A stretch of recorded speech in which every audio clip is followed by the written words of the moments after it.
जो लोग आए दिन शास्त्रों पर आक्षेप लगाते रहते हैं कि शास्त्रों में तो ऐसा कहा है, वैसा कहा है, काल्पनिक है, अनर्गल है, झूठ है, अंधविश्वास है, मैं उन लोगों को एक बात कहना चाहूँगा। शास्त्रों के इन वचनों को पढ़कर देख लीजिए। मानवता के हित में ही ये सारी बातें लिखी गई हैं।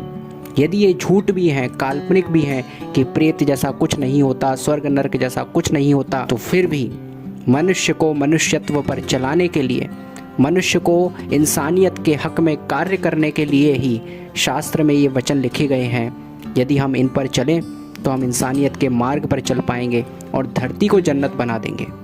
कुछ लोग आक्षेप लगाते हैं कि भारत में ही सारे शास्त्र पढ़े जाते हैं, फिर आखिर क्यों भारत की धरती जन्नत नहीं बन गई? भारत में ही सारे बलात्कार, बड़े बड़े दुष्कर्म क्यों होते हैं? तो मैं कहना चाहूँगा, बुरे कार्य किस देश में नहीं होते, किस स्थान में नहीं होते, यह मुझे ढूंढकर बता दें।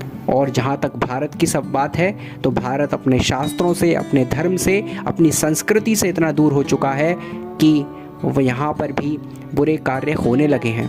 यदि हम वापस अपनी संस्कृति की ओर लौटें, शास्त्र के वचनों का पालन करें, तो निस्संदेह शास्त्रों में ऐसा कोई वचन नहीं है जो कुरीति को या जो बेईमानी को या जो इंसानियत के खिलाफ होने वाले कर्मों को बढ़ावा दे। बल्कि इस वीडियो से भी आप स्पष्ट रूप से जान सकते हैं कि शास्त्र किस प्रकार मानवता को ही बढ़ावा देते। भय दिखाकर ही सही मनुष्य को सही मार्ग पर चलने की प्रेरणा तो दे रहे हैं हमारे शास्त्र। नमस्कार दोस्तों, YouTube चैनल जीवन मंथन में आपका स्वागत है। और आज हम कुछ रहस्यमयी प्रश्नों से पर्दा उठाने जा रहे हैं गरुड़ पुराण के माध्यम से। देखिए, कुछ प्रश्न हम इस वीडियो में लेने वाले हैं।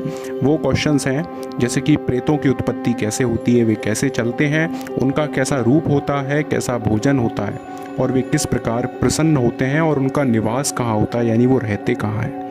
ये कुछ ऐसे प्रश्न हैं जिनका उत्तर आपको इस वीडियो में मिलेगा। यही प्रश्न गरुड़ जी ने भगवान विष्णु से पूछे थे, जो गरुड़ पुराण के धर्मकांड प्रेत कल्प के अंतर्गत अध्याय 22 में बताए गए हैं। भगवान विष्णु से गरुड़ जी प्रश्न करते हुए पूछते हैं कि हे प्रभु, प्रेतों की उत्पत्ति कैसे होती है, वे कैसे चलते हैं, उनका कैसा रूप हो और कैसा भोजन होता है, वे किस प्रकार प्रसन्न होते हैं और उनका कहाँ निवास होता है। हे प्रसन्न चित्त देवेश, कृपा कर मेरे इन प्रश्नों का समाधान करें। भगवान विष्णु गरुड़ देव से बोलते हैं, पाप कर्म रता ये वै पूर्व कर्म वशानुगाः जायन्ते ते मृता प्रेतास्ताक्षणुष्व वदाम्य हम। अर्थात भगवान विष्णु बोले, हे पक्षीराज सुनो, जो पूर्व जन्म संचित कर्म के अधीन रहकर पाप कर्म में अनुरक्त रहते हैं, वे मृत्यु के पश्चात प्रेत योनि में जन्म लेते हैं। जो मनुष्य बावली, कुआं, जलाशय, उद्यान, देवालय यानी मंदिर, प्याऊ, घर, आम आदि के फलदार पेड़, रसोई घर, पिता और पितामह के धर्म को बेच देता है, वह पाप का भागी होता है। ऐसा व्यक्ति मरने के बाद प्रलय काल तक प्रेत योनि में रहता है। जो लोग लोभवश गाय चराने की भूमि, गांव की सीमा, जलाशय, उपवन और गुफा भाग को जोत लेते हैं, वे प्रेत होते हैं। पापियों की मृत्यु चंडाल, जल सर्पदंश, ब्राह्मण शाप, विद्युत निपात, अग्नि, दंत का प्रहार तथा पशु के आक्रमण से होती है। जो लोग फांसी लगाने से, विष द्वारा और अस्त्र शस्त्र यानी हथियारों से मरते हैं, जो आत्मघाती हैं यानी आत्महत्या करने वाले हैं, जिनकी विषूचिका यानी हैजा आदि रोगों से मृत्यु होती है, जो क्षय आदि महारोग, पापजन्य रोग, चोर डकैतों के द्वारा मारे जाते हैं, जिनका मरने पर संस्कार नहीं हुआ है, विहित आचार से रहित, वृषोत्सर्गादि से रहित और मासिक पिंडदान जिनका लुप्त हो गया है, जिस मरे हुए प्राणी के लिए तृण, काष्ठ, हविष्य तथा अग्नि शूद्र लाता है, पर्वतों अथवा दीवाल के ढहने से जिनकी मृत्यु हो जाती है, निंदित दोषों से जिनकी मृत्यु होती है, जिनकी मृत्यु भूमि में नहीं होती, जिनकी मृत्यु अंतरिक्ष में होती है, जो भगवान विष्णु का स्मरण ना करते हुए मर जाते हैं, जिनकी मृत्यु सूतक और कुत्ते आदि निकृष्ट योनियों के संसर्ग से होती है, वे सब प्रेत योनि में जाते हैं। वृषोत्सर्गादि लुप्ताश्च लुप्तमासी कपिंडका यस्यानयति शूद्रोग्निम तृणकाष्ठ वर्हिषिसः। इसी प्रकार के अन्य कारणों से जो प्राणी बुरी मृत्यु को प्राप्त होते हैं, उनको प्रेत योनि में मरुस्थल प्रदेश यानी रेगिस्तान में भटकना पड़ता है। हे तार्ष्य, तारशे यानी गरुड़। जो व्यक्ति निर्दोष माता बहन पत्नी पुत्र वधू तथा कन्या का परित्याग करता है वह निश्चित ही प्रेत होता है। जो भ्रातृद्रोही ब्रह्मघाती यानी ब्राह्मण को मारने वाला भाई को मारने वाला गौहंता यानी गाय को मारने वाला मद्यपी यानी शराब का पान करने वाला गुरु पत्नी के साथ सहवास करने वाला स्वर्ण और रेशम का चोर है वह प्रेतत्व को प्राप्त होता है। घर में रखी हुई धरोहर का अपहरण करने वाला मित्र के साथ द्रोह करने वाला मित्र को धोखा देने वाला परस्त्री रथ यानी दूसरे की पत्नी के साथ अनुरक्त रहने वाला विश्वासघाती यानी विश्वासघात करने वाला धोखा देने वाला और क्रूर व्यक्ति अब अवश्य प्रेत योनि में जन्म लेते हैं। जो वंश परंपरागत धर्म पथ का परित्याग कर देते हैं दूसरे धर्म को स्वीकार कर लेते हैं विद्या और सदाचार से जो विहीन है वह भी निसंदेह प्रेत योनि को प्राप्त होते हैं। भगवान विष्णु गरुड़ देव से कहते हैं कि हे सुव्रत, इस विषय में एक प्राचीन इतिहास है जो पितामह भीष्म और युधिष्ठिर के संवाद में कहा गया था। मैं उसी को कहता हूँ, उसे सुनकर के मनुष्य सुख प्राप्त करता है। युधिष्ठिर ने कहा, हे पितामह, प्राणी किस कर्म फल से प्रेत होता है, उसकी कैसे और किस उपाय से मुक्ति होती है, इस बात को आप मुझे बताने की कृपा करें, जिसको सुन करके मैं पुनः भ्रमित ना हो सकूं। भीष्म पितामह ने कहा, हे वत्स, मनुष्य को जैसे प्रेत योनि प्राप्त होती है वह जैसे उस योनि में से मुक्त होता है, जैसे वह दुस्तर और घोर नरक में जाता है, नरक में जाकर दुख झेल रहे प्राणियों को जिसका नाम गुण कीर्तन और श्रवण करने से मुक्ति प्राप्त होती है, वह सब मैं तुम्हें बता रहा हूँ। हे पुत्र, ऐसा सुना जाता है कि प्राचीन काल में एक ख्याति लब्ध संतप्तक नामक सुव्रत तपस्वी ब्राह्मण वन में रहता था। दयावान योग युक्त स्वाध्यायरत अग्निहोत्री उस द्विज श्रेष्ठ का समय सदैव यज्ञ आदि धार्मिक कृत्यों में बीतता था। परलोक का भय उसे बहुत था, अतः ब्रह्मचर्य सत्य शौच का पालन करते हुए और निर्मल चित्त होकर वह तपस्या में संलग्न रहता था। एक दिन तपस्वी संतप्तक के मन में तीर्थ यात्रा की इच्छा उत्पन्न हुई। इसके बाद वह स्नान तथा जप नमस्कार आदि कृत्यों को संपन्न कर सूर्योदय होने पर वह तीर्थ यात्रा पर निकल पड़ा।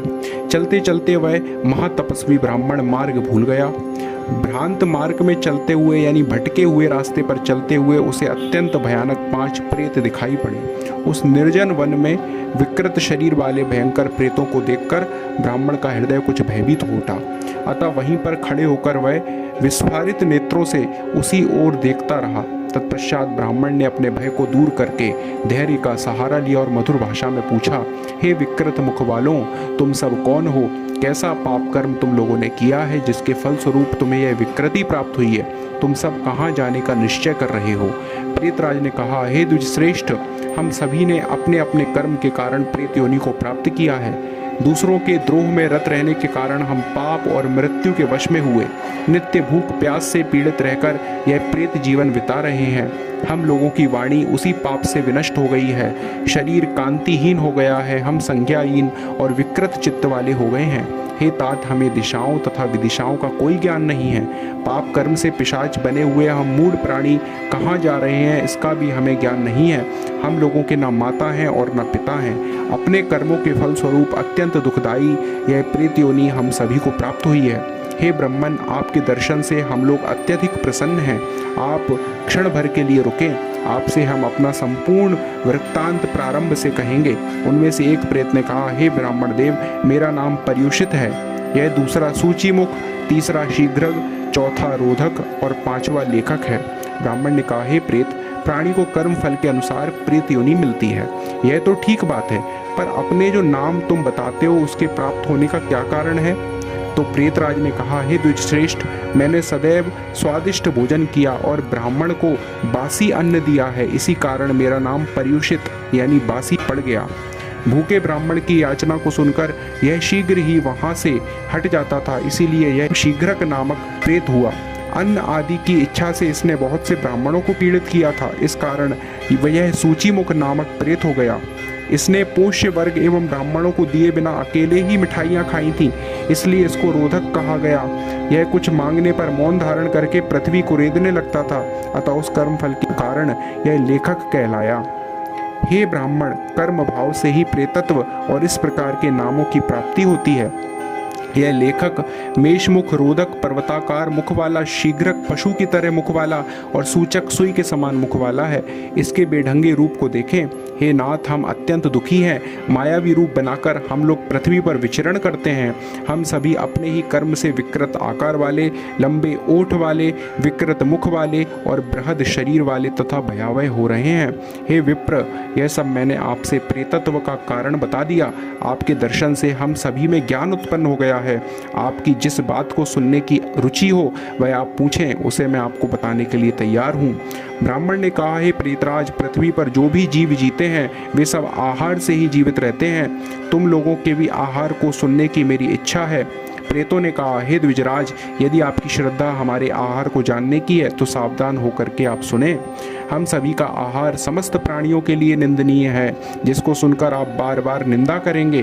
प्राणियों के शरीर से निकला हुआ कफ, मूत्र, पुरुष आदि मल और अन्य प्रकार से उच्छिष्ट भोजन प्रेतों का आहार है। जो घर अपवित्र रहते हैं, जिनकी घरेलू सामग्रियां इधर उधर बिखरी रहती हैं, जिन घरों में प्रसूत आदि के कारण मलिनता बनी रहती है, वहीं पर प्रेत भोजन करते हैं। जिस घर में सत्य, शौच और संयम नहीं होता, पतित एवं दस्युजनों का साथ है, उसी घर में प्रेत भोजन करते हैं। जो घर भूतादिक बलि, देव मंत्रोच्चार, अग्निहोत्र, स्वाध्याय तथा व्रत पालन से हीन है, प्रेत उसमें ही भोजन करते हैं।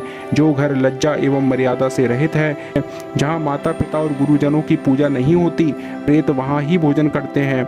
जिस घर में नित्य लोभ, क्रोध, निद्रा, शोक, भय, मद, आलस्य तथा कलह ये सब दुर्गुण विद्यमान रहते हैं, वहाँ प्रेत भोजन करते हैं। हे दृढ़व्रत तपोनिधि ब्राह्मण देव, हम सब इस प्रेत भाव से दुखी हैं। जिससे प्रेत योनि प्राप्त न हो वह हमें बताएं। प्राणी की नित्य मृत्यु हो वह अच्छा है, पर कभी उसे प्रेत योनि प्राप्त न हो। ब्राह्मण ने कहा, नित्य उपवास रखकर कृच्छ्र एवं चांद्रायण व्रत में लगा हुआ तथा अनेक प्रकार से अन्य व्रतों से पवित्र मनुष्य प्रेत नहीं बनता। जो व्यक्ति जागरण सहित एकादशी व्रत का पालन करता है और अन्य सत्कर्मों से अपने को पवित्र रखता है, वह प्रेत नहीं होता। जो प्राणी अश्वमेधादि यज्ञों को संपन्न करके नाना प्रकार के दान देता है तथा क्रीड़ा, उद्यान, वापी और जलाशय का निर्माण कराता है, ब्राह्मण की कन्याओं का यथाशक्ति विवाह कराता है, विद्या दान और अशरण को शरण देने वाला है, वह प्रेत नहीं होता। तथा मद्य पी यानी कि मदिरा का पान करने वाला और मदिरा पीने वाली स्त्री का संग करने वाला है और अज्ञानवश मांस खाता है, वह प्रेत होता है। जो देवता, ब्राह्मण और गुरु के धन का अपहरण करता है, जो धन लेकर अपनी कन्या देता है, वह प्रेत होता है। जो माता, बहन, स्त्री, पुत्र, वधू तथा पुत्री के बिना कोई दोष देखे उनको छोड़ देता है, उसे भी प्रेत होना पड़ता है। जो विश्वास पर रखी हुई पराई धरोहर का अपहरण करता है, मित्र के साथ द्रोह करता है, सदैव पराई स्त्री में अनुरक्त रहता है, विश्वासघाती है और कपटी है, वह प्रेत योनि में जाता है। जो प्राणी भाई से द्रोह करने वाला, ब्रह्महंता यानी ब्राह्मण को मारने वाला, गौहंता यानी गाय का वध करने वाला, मद्यपी यानी शराब पीने वाला, गुरु पत्नीगामी यानी गुरु की पत्नी के साथ सहवास करने वाला, इनका संसर्गी और वंश परंपरा का परित्याग करके सदा झूठ बोलता रहता है, स्वर्ण की चोरी यानी सोने की चोरी करता है तथा भूमि का अपहरण करता है, किसी की जगह हड़प लेता है, वह प्रेत बनता है। भीष्म पितामह ने कहा, हे युधिष्ठिर, इस प्रकार ब्राह्मण संतप्तक ऐसा कह ही रहा था कि आकाश में दुंदुभी बजने लगी। देवों ने उस ब्राह्मण के ऊपर फूलों की वर्षा की। प्रेतों के लिए वहां 5 देव विमान आ गए। विधिवत उस ब्राह्मण की आज्ञा लेकर वे सभी प्रेत दिव्य विमानों में बैठकर स्वर्ग चले गए। इस प्रकार ब्राह्मण के द्वारा प्राप्त ज्ञान और उसके साथ संभाषण यानी बातचीत करने का, पुण्य संकीर्तन करने का और सत्संग के प्रभाव से उन सभी प्रेतों के पाप नष्ट हो गए और उन्हें परम पद की प्राप्ति हुई। इस प्रकार हम समझ सकते हैं कि किस प्रकार एक अच्छे व्यक्ति का, संत व्यक्ति का संग कुछ क्षणों के लिए भी प्राप्त हो जाए और उसके मुख से कुछ अच्छे वचन निकलें जो सुनकर हमें ज्ञान की प्राप्ति हो, उससे प्रेत योनि से भी उद्धार संभव है। इसलिए सदैव अच्छे व्यक्तियों का संग करके ज्ञान की चर्चा अवश्य सुननी चाहिए। ऐसी जानकारी भरे वीडियोस के लिए आप इस चैनल को सब्सक्राइब करें। थैंक यू सो मच, बहुत बहुत धन्यवाद।